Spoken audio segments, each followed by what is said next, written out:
Bonjour à tous, bienvenue sur la chaîne Loupation 34 pour la dernière vidéo de présentation de mon matériel. Alors cette vidéo a pour but de vous présenter le matériel embarqué que j'utilise au bord de l'eau. Alors dans un premier temps le sac besace que j'ai sélectionné. Ensuite le sac à dos avec les différents effets que j'emporte au bord de l'eau.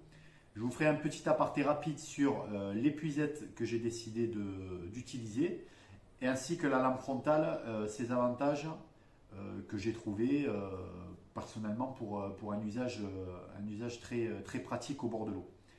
Rapidement après je vous présenterai, parce que je ne l'ai pas fait précédemment, c'est un oubli de ma part, je vous présenterai la tresse qui garnit l'ensemble de mes moulinets, le fluoro que j'utilise, rapidement les attractants que j'ai sélectionnés. Alors c'est vrai que précédemment dans la vidéo concernant la vidéo de présentation des leurres, je vous avais dit que je n'avais pas forcément une gamme d'attractants à vous présenter.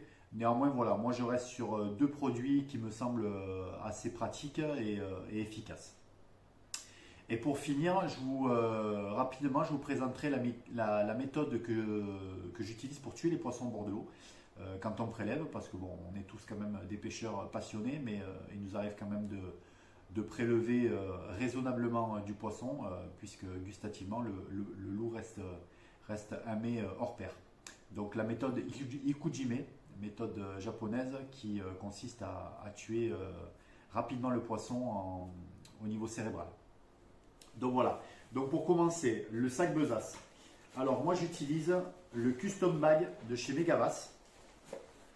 Voilà. Alors j'ai ici rajouté un truc, une petite pochette que je vais vous présenter.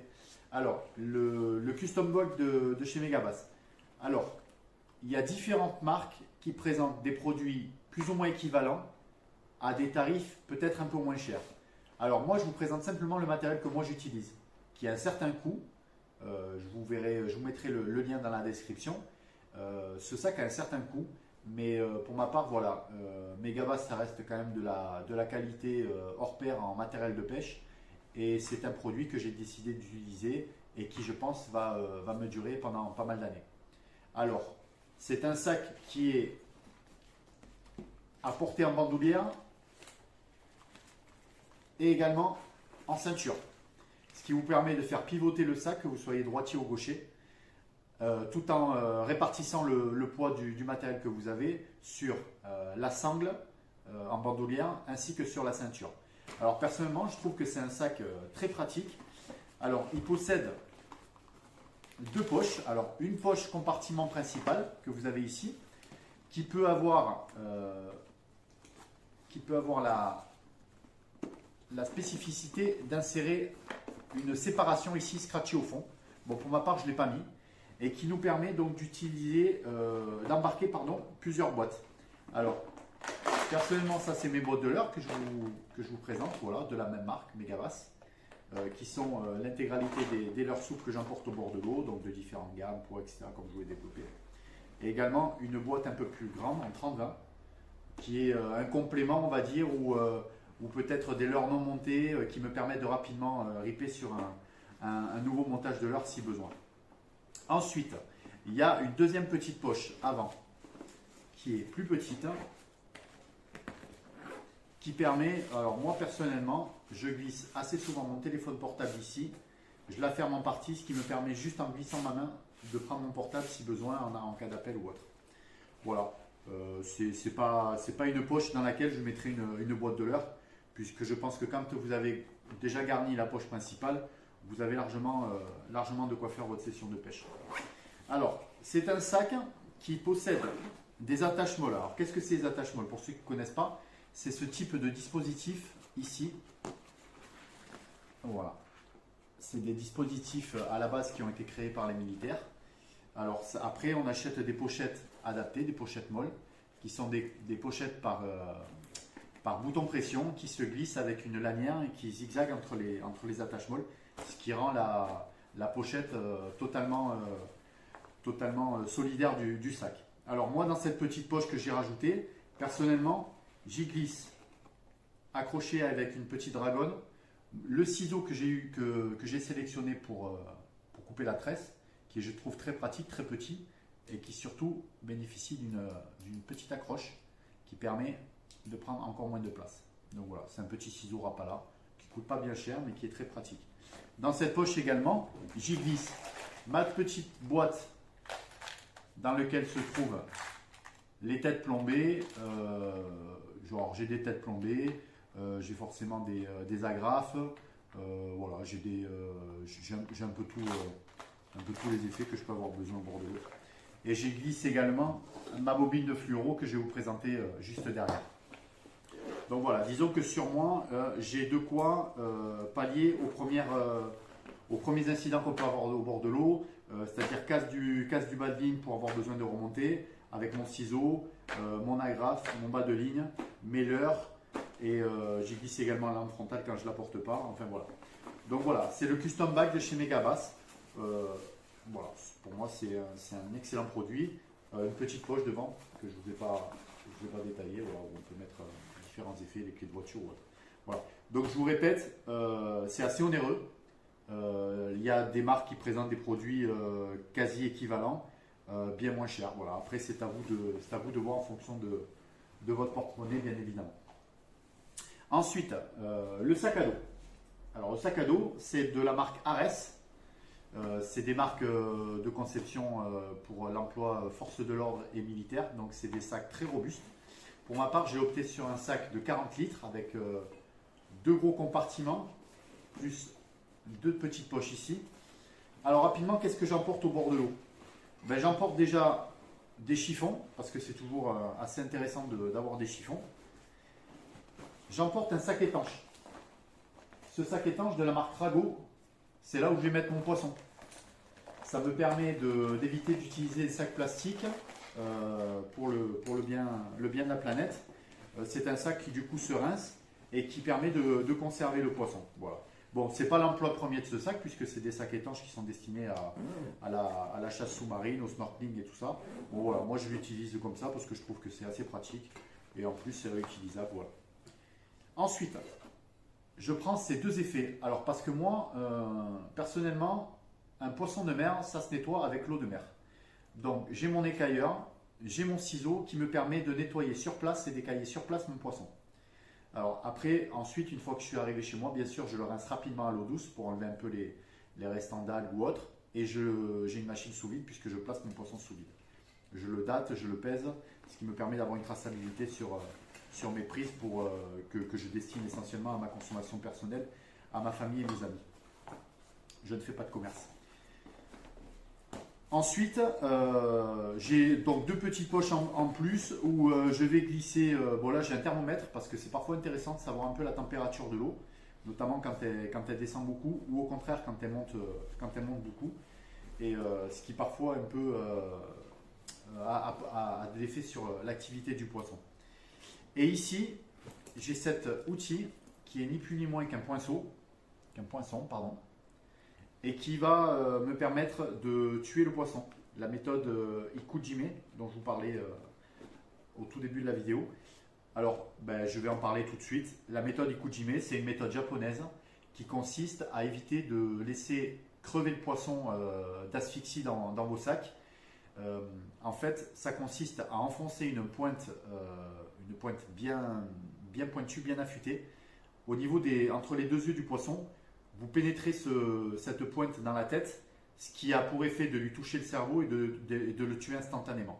Ensuite, vous faites une incision au niveau des branchies et une légère incision au niveau de la queue, ce qui permet que l'afflux sanguin du poisson s'évacue très rapidement, donc il y a une perte de sang plus ou moins conséquente, et qui a pour effet déjà d'éviter la souffrance du poisson, et de deux, qui apporte, alors pour ma part je ne suis pas un expert en cuisine ou en côté gustatif, mais qui, dixit les Japonais qui sont quand même les maîtres en matière de la consommation du poisson, apporte une certaine qualité gustative supérieure à un poisson qui serait laissé crever d'asphyxie dans un sac à dos.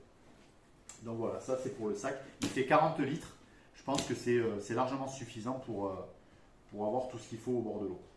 Alors je ne vous l'ai pas présenté dedans parce que je ne l'ai pas mise. J'ai également une petite trousse de secours qui permet éventuellement de pallier à des petits bobos, des maux de tête ou autres qui peuvent nous handicaper sur une session. Concernant l'épuisette que j'utilise, alors c'est une épuisette de la marque Rapala c'est la Carbone. C'est une épuisette télescopique en street fishing qui s'ouvre d'une main. Voilà. Alors, j'en ai eu plusieurs des épuisettes. Mais je dois dire que celle-là, le fait déjà qu'elle soit en carbone, elle est très légère. Le filet est en plastique, là, c'est pas un filet en tissu. Donc l'accroche des leurres, éventuellement les hameçons ou des triples ou autres, ça se défait sans incident, ça ne déchire pas la toile. Et puis je vous dis, elle s'ouvre très facilement d'une main. Quand vous êtes au bord de l'eau, c'est quand même ultra pratique, quoi. Voilà. Alors moi, personnellement, après, hein, je mets toujours un peu de graisse sur ce système-là, voilà, qui permet de pouvoir le faire jouer plus facilement. Voilà. Donc voilà, ça c'est la Carbone de chez Rapala. Déployée, je crois qu'elle fait pas loin de, elle doit faire 2 mètres, voire même un peu plus, ce qui permet de pallier à toutes les difficultés suivant les spots de pêche où vous trouvez, si vous pêchez depuis un pont, des piliers avec un contrebas ou d'un canal, voilà, donc disons que ça permet de coiffer un peu toutes les difficultés que vous allez rencontrer au bord de l'eau. Concernant la lampe frontale, alors moi j'ai opté pour la marque LED Dancer parce que ça reste des marques qui sont employées par des professionnels, alors que ce soit militaire ou force de l'ordre. Alors je reviens toujours sur le côté militaire parce que ça reste quand même des produits de robustesse confirmée, de résistance et de pratique et de légèreté. Alors moi j'ai opté pour pour ce modèle de LED Lancer qui est un modèle rechargeable, ce qui évite de se retrouver en carafe de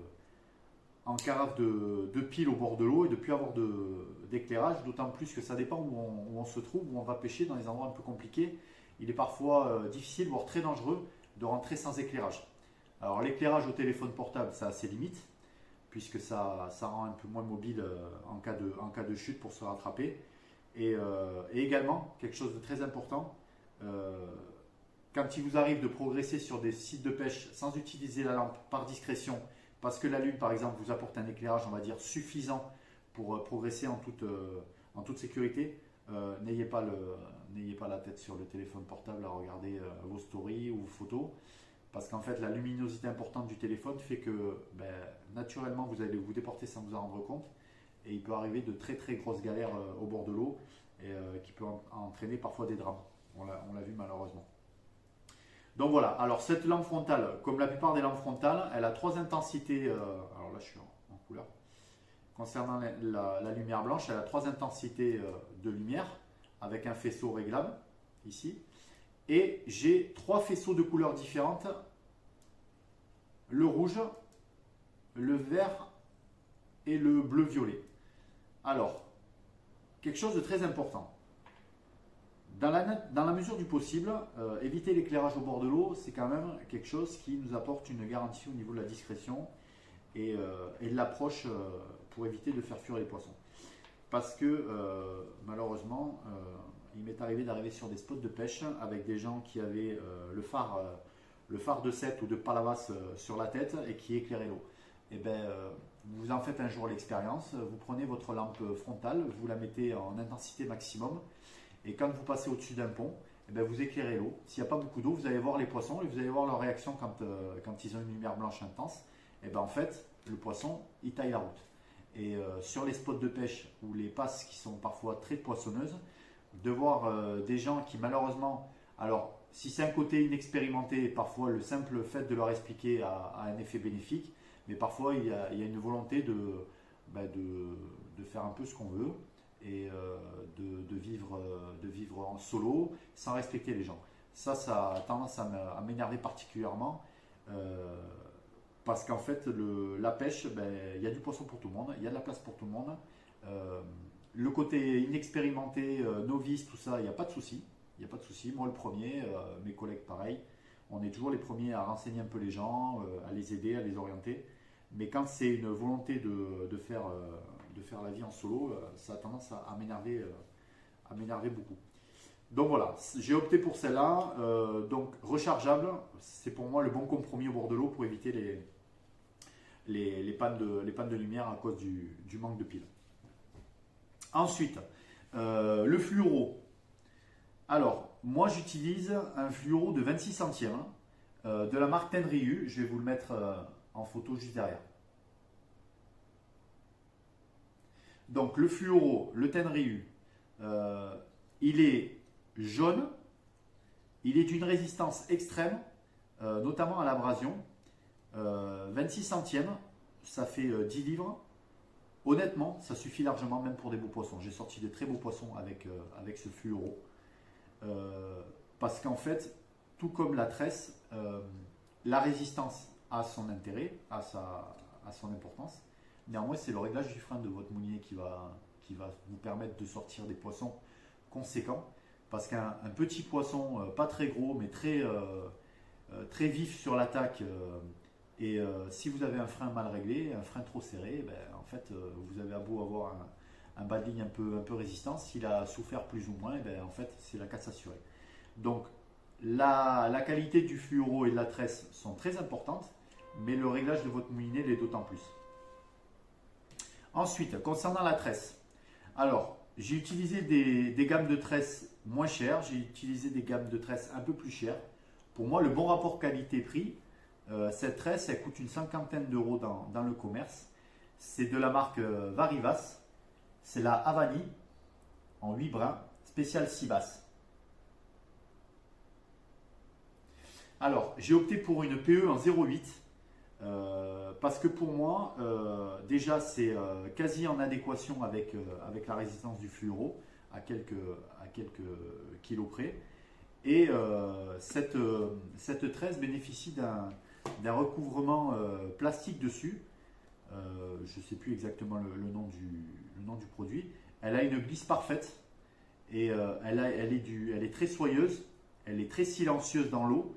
Et la couleur la rend quasiment étanche au contact de l'eau. Alors, pour le montage de vos tresses sur les moulinets, moi je vous donne juste deux petits conseils. C'est personnellement, moi la bobine, avant de la monter, je la mets à minima 24 heures immergée dans un bol ou dans un seau ou quoi que ce soit, pour que la tresse soit bien humide. Et ensuite, au moment de la monter, je la mets, bon, bien sûr, le backing sur le moulinet, pour éviter qu'elle tombe sur elle-même. Et je la mets en tension sur mon moulinet. Et ensuite, je vais au bord de l'eau. Alors, je ne vais pas sur un stade ou sur une plage, comme j'ai pu voir avec des gros gigs, les gens ils jettent sur les plages, ensablées ou sur des stades. Ça reste quand même des tresses qui n'ont pas forcément une super résistance à l'abrasion. Donc, faites ça dans l'eau, tout simplement. Avec des gros gigs, vous faites plusieurs lancers répétés et vous venez bien tendre votre tresse. Vous faites une bonne dizaine de lancers bien tendus pour bien tendre votre tresse et vous verrez que vous n'aurez pas de difficulté de perruque ou autre. Donc voilà, la Varivas Havani spécial Sibas, pour moi c'est le bon compromis en rapport qualité-prix. Pour finir la vidéo, les deux attractants que j'utilise personnellement, alors moi j'utilise le Catch Scent, le Saltwater de chez Alco, qui a une odeur fortement anisée et qui m'a donné de très bons résultats sur les leurres. Il n'y a pas besoin d'en mettre beaucoup, ça tient beaucoup sur les leurres et c'est pour ma part assez efficace. Alors il y a le même produit qui est vert mais qui n'est peut-être pas destiné aux eaux salées. Enfin, vous verrez, moi j'ai toujours utilisé le bleu personnellement, c'est celui qui m'a donné de bons résultats. Et ensuite j'utilise celui-là, le Flash Attack. Goût, alors vous avez différents goûts, moi j'utilise toujours le crevette. Ça sent très fort, comme dit mon pote Cyril, ça sent le raganao. C'est vrai, quand on le met, on sait qu'on en met quoi. À côté, tout ça, les gens savent que vous mettez de l'attractant. Il est très performant et moi, franchement, que ce soit en début ou en fin de saison, parce qu'après en saison, j'en mets, mais pas forcément autant que je peux en mettre en début ou en fin de saison. Ça m'a procuré de belles attaques et une belle activité sur mes leurres. Alors, certains y croient, certains y croient pas. Voilà, ça coûte rien, ça coûte pas grand chose, ça coûte rien d'essayer. Faut essayer et voir varier les résultats, voir si ça peut vous apporter quelque chose en plus ou pas. Donc voilà. Eh bien écoutez, je vous remercie pour les vues que vous apportez sur les vidéos, les nouveaux abonnements, que ce soit sur ma chaîne Insta Loupation34 ou sur ma chaîne YouTube. Et je vous dis à très bientôt pour de nouvelles vidéos.